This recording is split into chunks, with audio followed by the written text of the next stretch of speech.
So I am a huge fan of ska music and have grown to be much more of a fan of ska music since the release of Pick It Up, Ska in the 90s, which is a phenomenal documentary. But I will say that more than ska, back when I was younger, I was a fan of punk rock. And the kind of punk rock that I listen to is punk rock that is sometimes classified as skate punk or pop punk. But it's the kind of punk rock that was really made popular first by Green Day. I'm always interested in the history of things, the history of music, the history of where a scene comes from. And so I was really excited when I found the book that I want to tell you about a little bit today, which is called Smash: Green Day, The Offspring, Bad Religion, NOFX, and the 90s Punk Explosion. Now, a lot of the punk rock that I listened to came from a small label in Seattle called Tooth and Nail.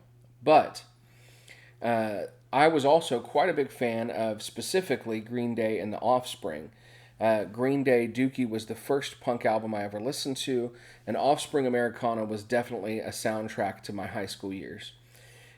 So I have a lot of love for these bands and this genre, and I definitely am interested in learning more about it. So this book by Ian Winwood was a welcome addition to my home library.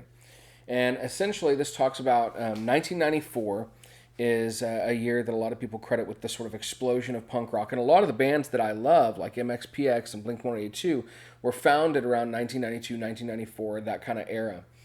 And it talks about how these bands, Green Day's album Dookie and Offspring's album Smash, which is another album I absolutely love, blew up and they became very popular, and how essentially the punk rock scene was inhabited by a bunch of purists who were like, this is not punk rock and you're becoming popular and we don't like you, you're out of the scene. And they even suffered for it in some ways. Like Green Day was not welcome to play at Gilman Street anymore. So this is the history of that and how they came around and how they've influenced punk rock since then. So I hope you get a chance to pick it up.